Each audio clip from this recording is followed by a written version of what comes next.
Mari bersama kita membaca bahagian ayat firman Tuhan yang kita akan bahas sepanjang tahun ini. Yang kita petik daripada 1 Korintus 3 ayat 1 sampai yang ke-23.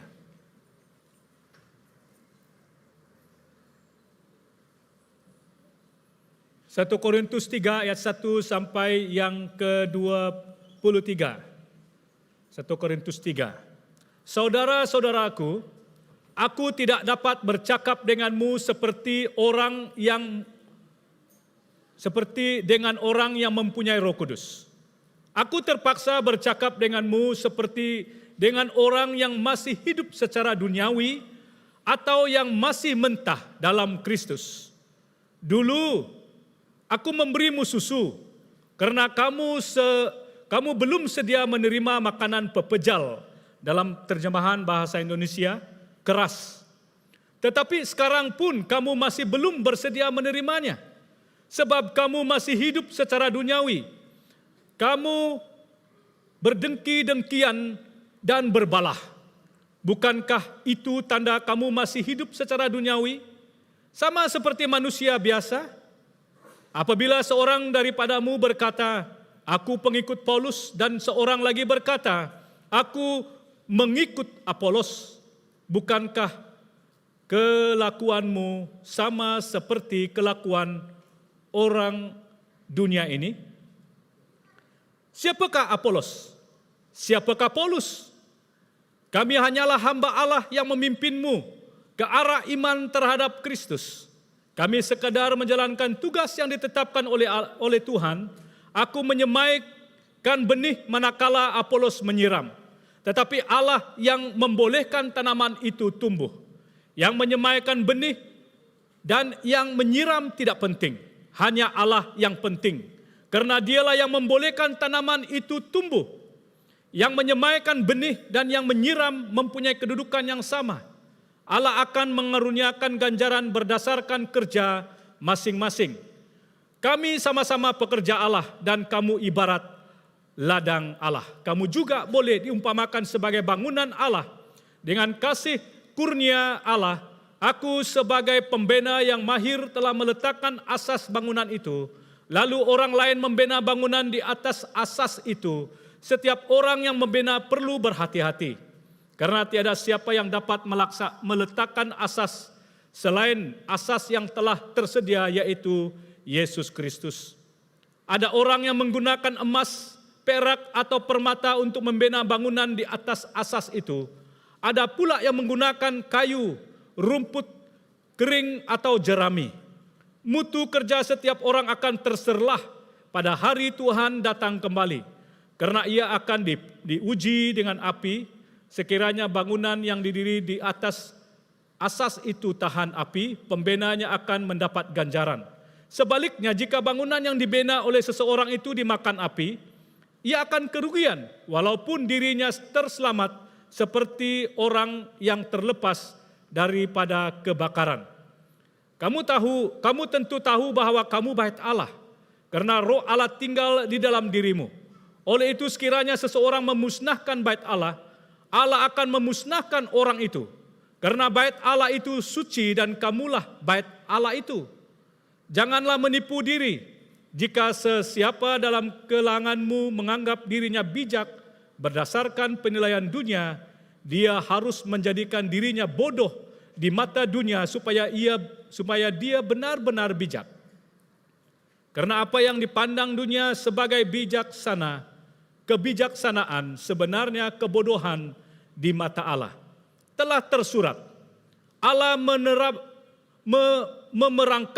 memerangkap orang bijak dengan kecerdikan mereka sendiri. Juga tersurat, Tuhan mengetahui pikiran orang bijak itu sia-sia. Jadi janganlah bermegah dengan perbuatan manusia, karena segala-galanya telah dikurniakan kepadamu. Paulus, Apolos, Kefas, dunia ini, hidup dan mati, zaman ini dan zaman akan datang, segalanya milikmu. Dan kamu milik Kristus. Dan Kristus milik Allah. Ini adalah terjemahan Alkitab versi Borneo.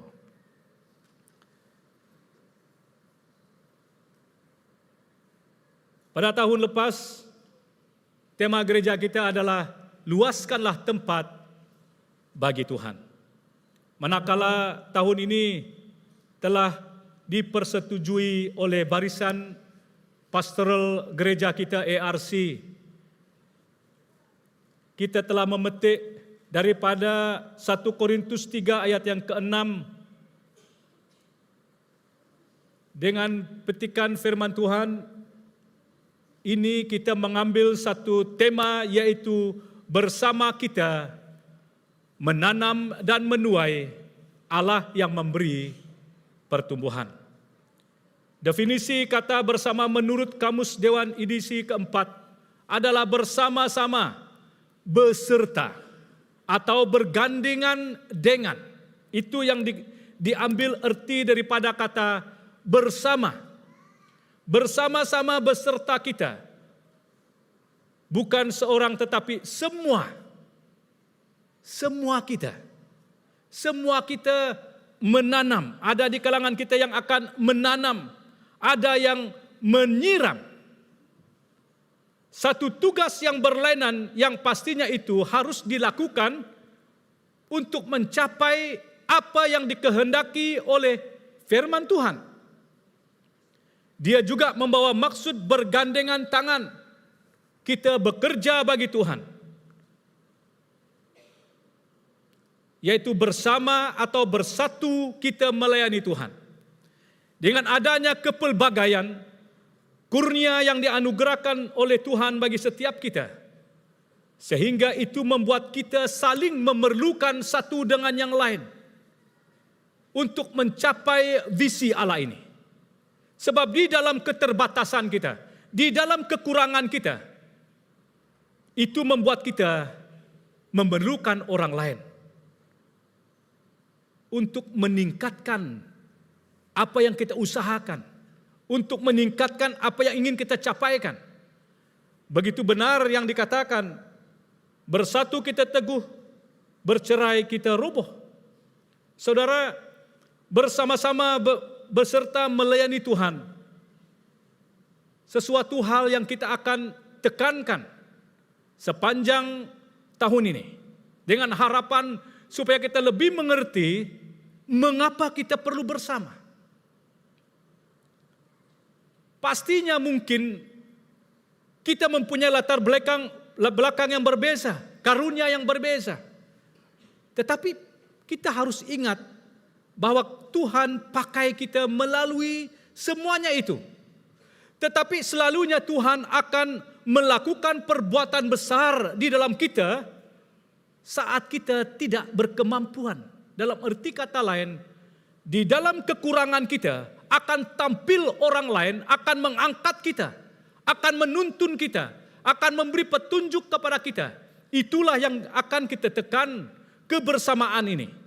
Kalau kita melihat sedikit mengenai latar belakang daripada teks ini. Rasul Paulus sesungguhnya dia menegur jemaat di Korintus karena keduniawian dan perselisihan atau persengketaan. Kalau kita baca itu daripada pasal 1 sampai pasal yang keempat. Dan di situ juga kita melihat suatu bahagian yang penting sekali untuk kita memahami bahwa ada perselisihan, perbalahan di antara mereka. Dan dia mengajar mereka mengenai bagaimana hal-hal yang tidak benar di antara mereka.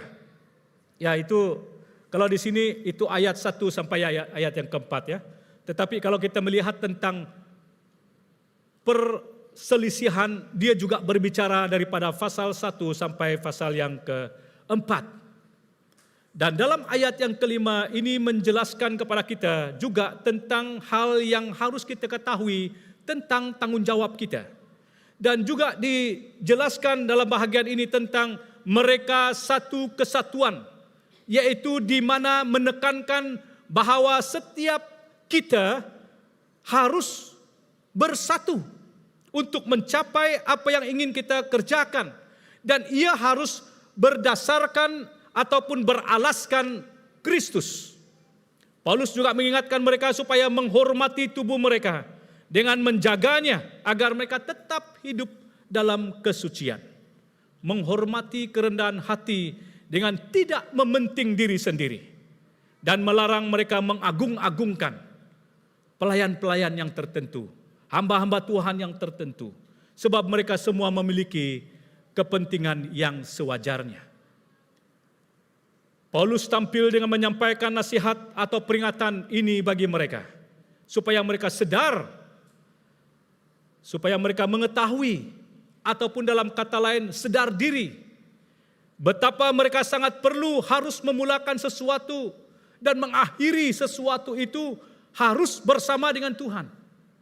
Saudaraku, sesuai dengan teguran Paulus yang tajam ini, maka perlulah kita menyusuri apa yang kita temui yang berbicara mengenai bersama kita menanam dan menuai, pastinya Allah yang memberi pertumbuhan. Ada beberapa perkara yang kita akan belajar daripada keseluruhan teks ini, atau pasal 3 ini, yaitu bagaimana kita bersama-sama beserta dalam menanam dan menuai atau mengerjakan tanggung jawab kita ini. Yang pertama, kita harus menghapuskan perselisihan atau persengketaan ataupun balahan di antara kita yang boleh menghancurkan, meruntuhkan kesatuan dan persekutuan kita. Kedua, kita harus mengenal tanggung jawab kita atau kewajiban kita. Dan yang ketiga, kita harus tahu bahwa Allah di pihak kita. Kita harus menghapuskan dadah. Amin. Oh iya, tidak ada orang sini kah? Kita harus menghapuskan perselisihan. Amin. Kita akan melenyapkan perselisihan. Karena apa yang pasti, yang menekankan daripada apa yang dimaksudkan kata menghapuskan adalah menghilangkan, meluputkan, meniadakan, membasmikan. Kata-kata yang digunakan pakai untuk dadah. Seperti perkara ini, ada sebahagian orang yang tidak menyadari bahwa perkara itu boleh menghancurkan, boleh merosakkan sesebuah persekutuan. Dia diumpamakan seperti dadah mungkin, ya. Bagi kita yang belum mencoba, jangan coba, ya. Demikian juga perselisihan ini, saudaraku. Di sini apa yang kita lihat daripada bahagian ini? Masyarakat Kristen masih seperti bayi yang baru lahir. Paulus berkata, saya tidak dapat mengajar kalian seperti dengan cara kehidupan saya sekarang. Tetapi saya perlu mengajar kalian seperti apa yang kalian sedang alami. Ya, kalau kita lihat bahagian ini, di mana dikatakan mereka seperti bayi yang baru lahir. Ini menjelaskan bahwa mereka tidak bertumbuh secara rohani. Mereka masih minum susu, masih belum bersedia menerima makanan yang pepejal, makanan yang keras. Ini menunjukkan hidup mereka tidak berubah sedikit pun. Mereka masih hidup secara duniawi, yaitu berdengki-dengkian dan berbalahan ataupun ada perselisihan. Dari awal mereka tidak menerima nasihat Paulus. Bermaksud ini berpunca daripada hati mereka yang kita boleh katakan yang keras. Mereka sangat jelas kehidupan mereka dikuasai oleh dunia ini.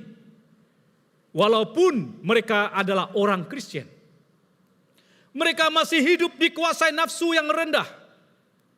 Kalau kita merujuk kepada surat Roma, tulisan Paulus juga, pasal yang ke-13 ayat yang ke-14, menjelaskan maksud yang sama. Dan ini menggambarkan kondisi kerohanian mereka yang lemah dan rendah. Sewaktu mereka diingatkan, sewaktu mereka ditegur, mereka tidak dapat menerimanya. Dan itulah sebabnya mereka beralih pandang. Dan mereka juga akan menyatakan, oh kamu sebagai pemimpin, kamu sebagai pastor, sebagai majelis gereja, sebagai orang yang dipakai Tuhan, kamu tidak layak. Saya yang sesuai di sana. Kemungkinan seperti itu sebagai contoh. Itu menjelaskan kehidupan dan keadaan orang yang masih hidup seperti baby yang baru lahir. Yang kedua, masyarakat Kristen yang mementingkan kelompok dan golongannya. Saudaraku, ketahuilah sewajarnya bahwa watak masyarakat duniawi sungguh berbeza dengan watak masyarakat Kristen. Pasti itu berbeza, saudara. Tetapi watak dunia inilah yang ada di kalangan masyarakat Kristen. Dan perilaku inilah yang sungguh mengancam kesatuan gereja. Apakah itu gereja awal maupun gereja pada hari ini. Sifat ini hadir tanpa sadar. Ada di tengah-tengah jemaat Tuhan, ada di tengah-tengah gereja Tuhan. Buktinya segelintir gereja yang bertumbuh seperti cendawan selepas hujan. Selalunya dia berpunca daripada persengketaan, perselisihan. Pemimpin ini lain dia punya pandangan. Pemimpin ini lain dia punya pandangan. Demikian juga pastor itu. Sehingga mereka berinisiatif memulakan satu persekutuan. Tetapi dengan harapan kita sebagai jemaat Tuhan, kita jumpa di surga.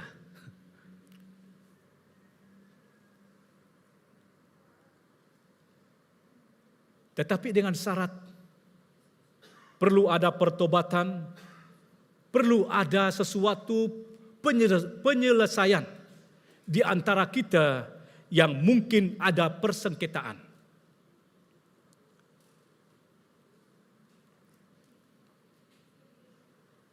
Dan yang kedua, kita harus mengenal tanggung jawab. Saya memetik bahagian ini pada ayat yang ke-6 sampai yang ke-15. Definisi kata mengenal memberi arti dapat mengetahui ataupun mengecam. Manakala tanggung jawab merupakan kewajiban yang dipikul oleh seseorang atau segala yang wajib ditanggung.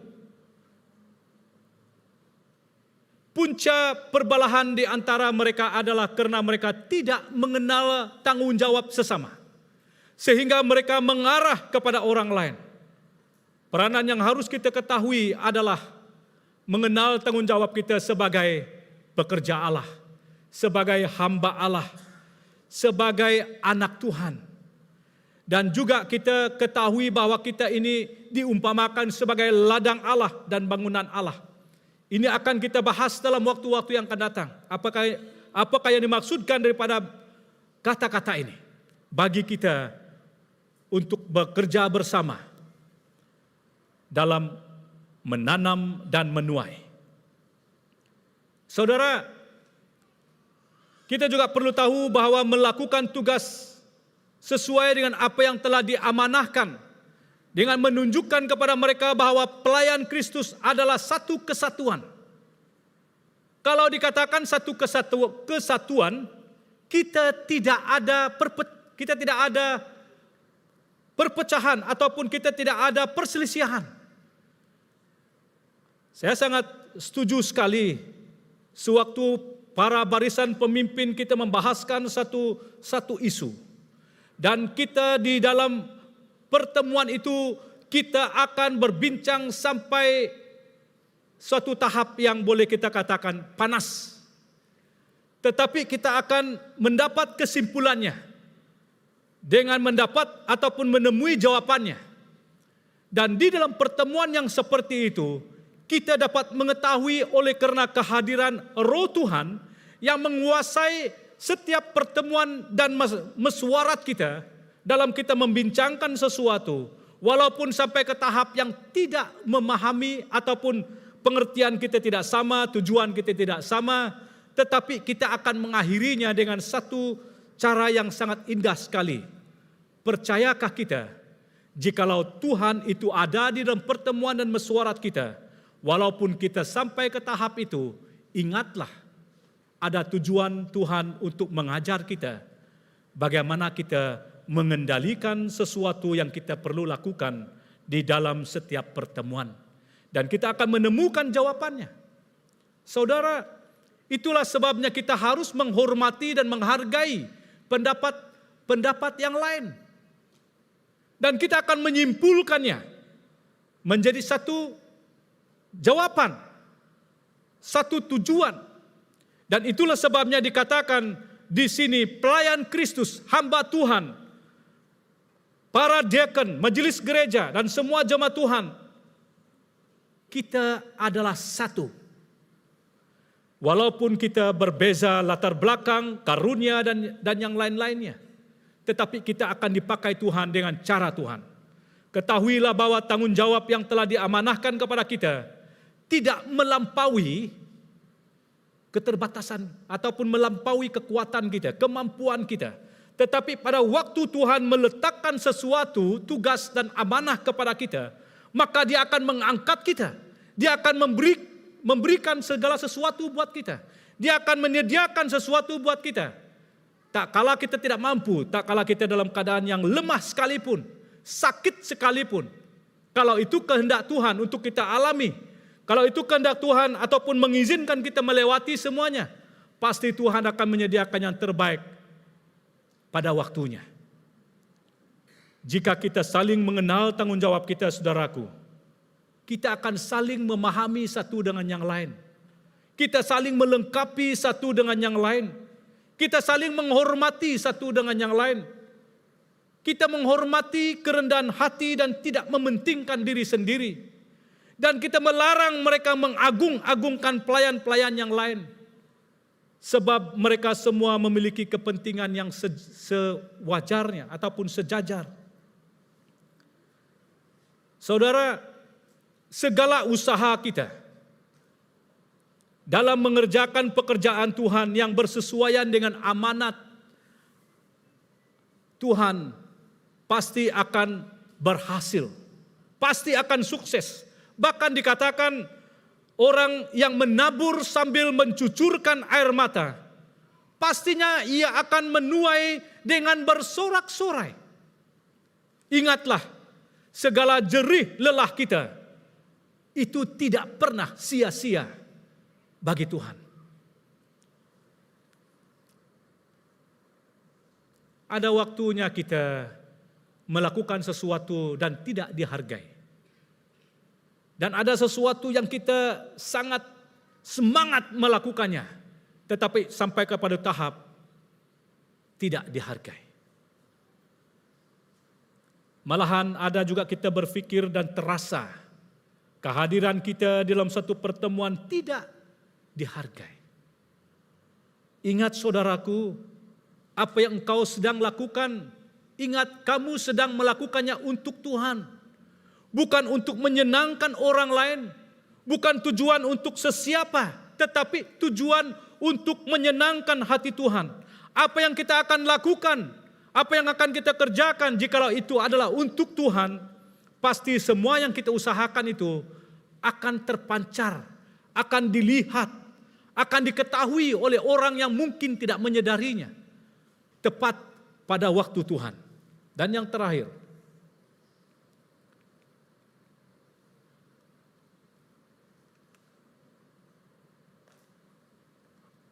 kita harus tahu Allah di pihak kita. Definisi kata di pihak membawa arti belah ataupun di sebelah kita, di sisi kita, ataupun termasuk dalam kumpulan. Kalau kita melihat dalam surat Roma pasal yang ke-8 ayat 28 sampai 31, kita melihat daripada ayat yang terakhir, jika Allah memihak kepada kita, siapakah yang dapat melawan kita?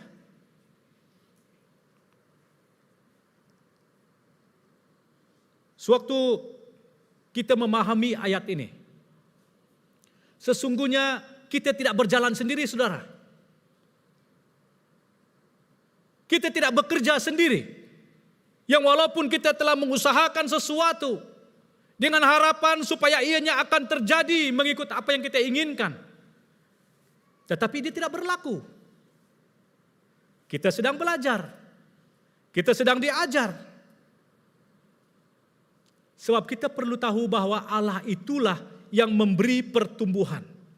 Jika kita telah mengusahakan tanggung jawab kita, jika kita telah melakukan kewajiban kita, dan kita melakukannya dengan berfokus kepada program Allah, bahkan rencana Allah itu sendiri, bahkan kita dengan memiliki sikap rendah hati, dan berusaha dengan sebaik-baiknya demi memuliakan nama Tuhan, mungkin hari ini kita gagal. Tetapi ingat saudara, janji Tuhan tidak pernah berakhir, tidak pernah pudar. Janji Tuhan tetap terkabul, tetap nyata. Pada waktu Tuhan, pastinya kita akan menemui sesuatu sorakan yang tak terkatakan. Dan itulah sebabnya suatu waktu kita kaku dan tidak tahu mau berbicara apa. Sebab kita tahu bahwa apa yang kita nikmati dan alami semuanya itu adalah karena kasih dan anugerah Tuhan. Saudara, yang kita harus ketahui mengapa Allah memihak kepada kita. Kita harus ingat saudara, di sini sesuatu jaminan yang menjadi kekuatan yang mengukuhkan kita, yaitu di mana kita adalah tempat kediaman Roh Kudus. Katakan, ini tempat kediaman Roh Kudus. Katakan kepada diri kita bahwa tubuh kita ini adalah bait Roh Kudus. Roh Kudus yang kita peroleh daripada Allah. Kalau kita membaca daripada pasal yang ke-6 ayat yang ke-19 dalam 1 Korintus. Demikian juga dikatakan Roh Kudus tinggal di dalam kita. Dia memerintah hidup kita. Yang sangat indah sekali, yang menjelaskan bahwa kita tidak berjalan sendiri. Seseorang pun tidak dapat membinasakan bait Allah. Walaupun orang sampai mencederakan dan merosakkan tubuh kita, tetapi bait Allah yang ada di dalam kita tidak dapat dirampas dan dirosakkan. Jikalau kita memelihara dan berkeyakinan bahwa kita adalah tempat kediaman Roh Kudus. Jikalau benar bahwa saya dan saudara adalah tempat kediaman Roh Kudus, kita adalah orang yang berkemenangan. Bahkan juga kita tetap menjadi pilihan Allah. Yang walaupun kita tidak pernah berpikir dan merencanakan untuk memilih Allah sebagai Tuhan dan Juru Selamat kita. Tetapi Allah tetap memilih kita supaya kita diselamatkan. Tetapi sedih sekali kita telah diberi satu kebebasan untuk menentukan masa depan kita. Tetapi dalam bahagian ini, dia menjelaskan kepada kita bahwa kita tetap menjadi pilihan Allah untuk mengerjakan tugasnya yang mulia. Yang walaupun mungkin kita katakan, saya belum bersedia. Tetapi saya sangat bersyukur sekali sewaktu saya melihat jemaat Tuhan yang saya saksikan di dalam gereja ini, yang dahulunya kita bertemu kalian sebagai jemaat yang menjadi penonton yang setia.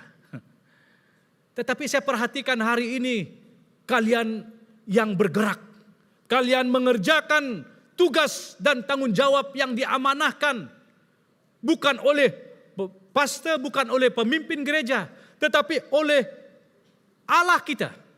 Allah yang telah mengamanahkan tugas dan tanggung jawab itu kepadamu, sehingga kamu melakukannya demi pekerjaan pelayanan Tuhan, yang walaupun sebahagian orang tidak tahu kita mengerjakannya.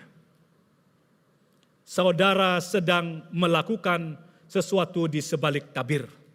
Dan di dalam bahagian ini juga saya menemukan sesuatu, saudara.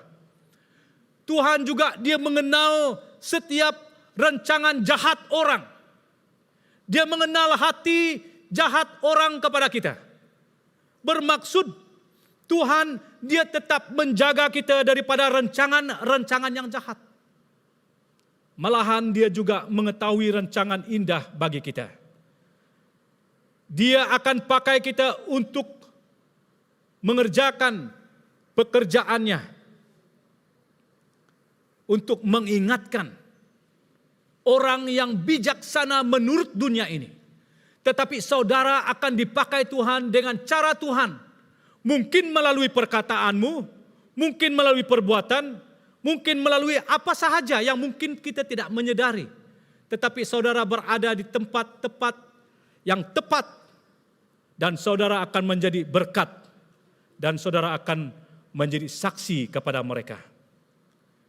Kita adalah milik Kristus. Kita telah dibeli dengan harga yang telah lunas dibayar. Jikalau benar ini menurut kita, jikalau benar ini adalah kata firman Tuhan, bermaksud kita tidak perlu risau lagi. Kita tidak perlu khawatir lagi tentang hidup ini. Sebab Tuhan kita adalah pemilik semesta alam.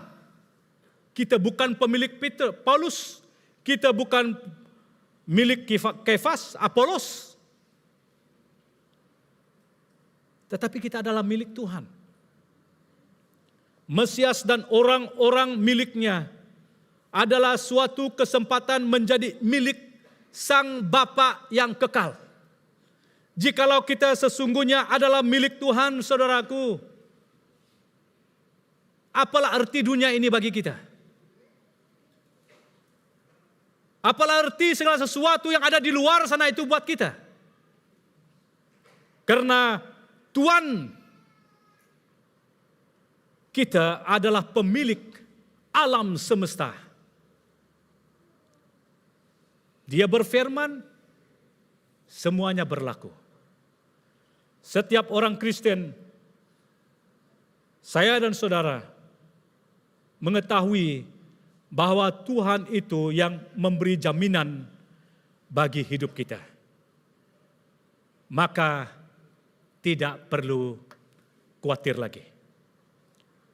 Setiap orang Kristen sepatutnya tahu bahwa kita memiliki segala sesuatu yang ada, yang dicari di dalam dunia ini. Itulah sebabnya dikatakan cari dahulu kerajaan Allah dan kebenarannya. Maka yang lain itu, yang Tuhan tahu itu kita memerlukannya. Dia akan menyediakan semuanya bagi kita.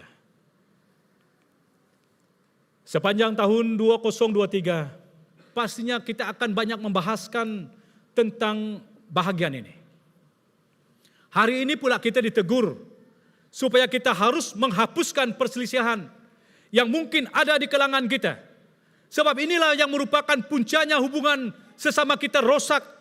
Dia akan mematikan, dia akan menghancurkan, dan dia akan membelahkan hubungan kita.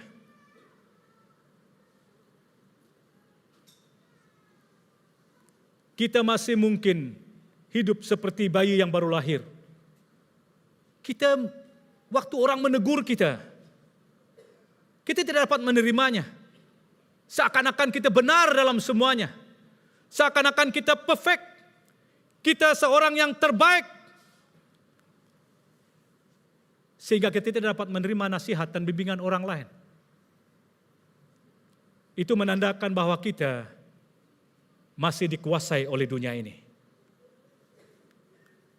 Apakah kita golongan orang yang mementingkan kelompok tertentu? Mementingkan golongan yang tertentu? Sehingga itu akan membawa sesuatu yang membawa perbalahan. Ketahuilah kita sebagai masyarakat Kristen telah disatukan oleh di dalam persekutuan Roh Kudus. oleh darah Kristus. Di mana kita saling melengkapi, bukan membantah saudara. Bukan menjatuhkan, bukan meruntuhkan, bukan merosakkan. Sebab kita memiliki tanggung jawab kita masing-masing. Kiranya kita memberi fokus kepada Tuhan, mengerjakan bahagian kita yang telah dipercayakan oleh Tuhan kepada kita. Bukan dengan tujuan mementingkan diri.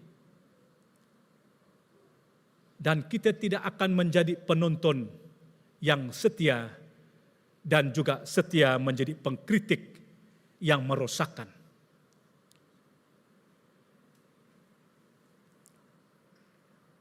Kita telah diingatkan mengenai tanggung jawab kita. Itu sangat membantu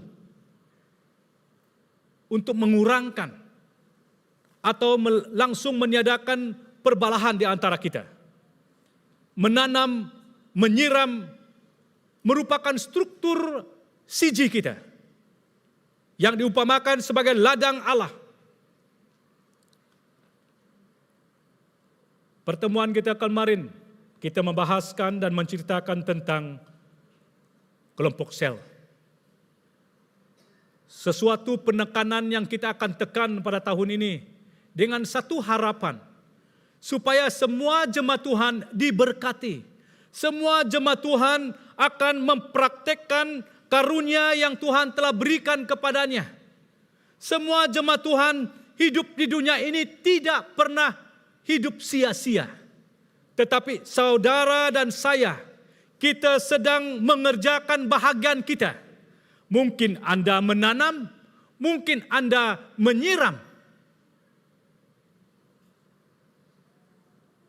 Mungkin Anda menuai.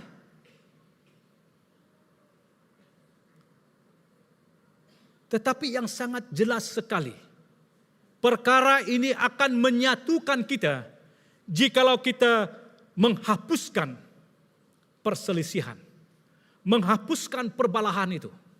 Dan kita tidak akan pernah memberi ruang sedikit pun untuk sesiapa meruntuhkan seseorang. Jika ada di kalangan kita yang tertarik dan terpanggil untuk mengerjakan pekerjaan Tuhan yang mulia ini, pastinya panggilan itu adalah panggilan Tuhan.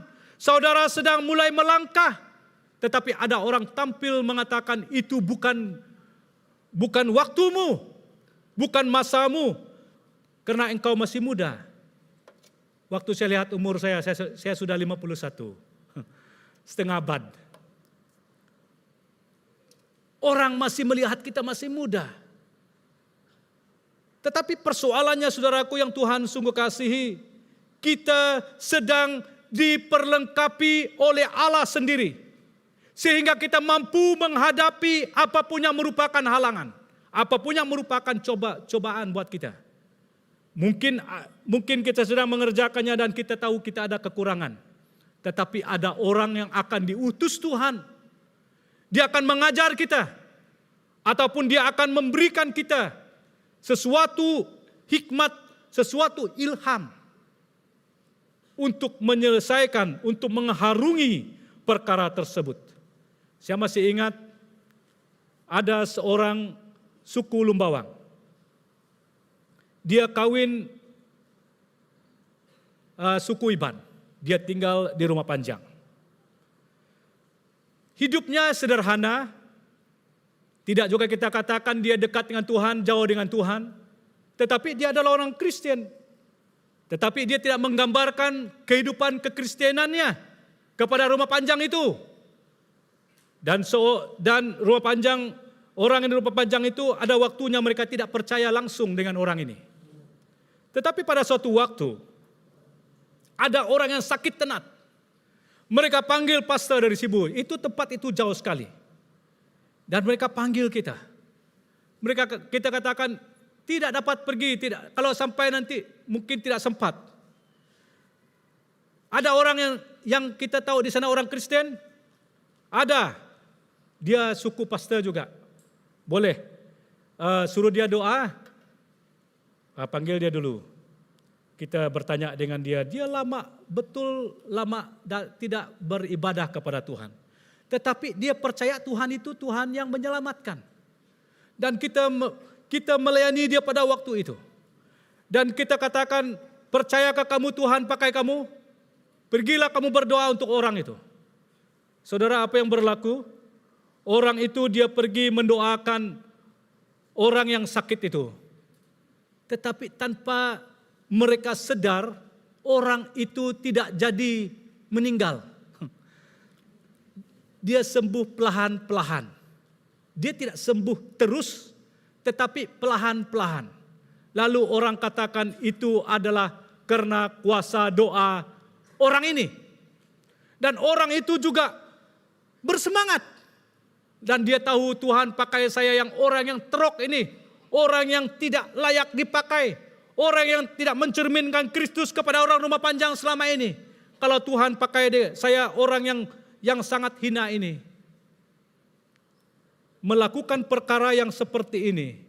Pasti saya yakin kalau saya sungguh-sungguh datang kepada Tuhan. Saya akan dipakai Tuhan dengan luar biasa. Dan dia kembali kepada Tuhan. Dan dia melayani Tuhan. Karena itu adalah cara Tuhan buat dia. Saudara, siapakah yang dapat melawan kita? Jika Allah di pihak kita. Justru jangan kita khawatir lagi tentang hidup ini. Jangan keraskan hati kita. Jangan hidup dalam dosa lagi. Paulus mengatakan, bagiku hidup adalah Kristus. Dan mati adalah keuntungan. Mari kita bersama-sama sebut ini. Bagiku hidup adalah Kristus. Dan mati adalah keuntungan. Sekali lagi. Bagiku hidup adalah Kristus. Dan mati adalah keuntungan.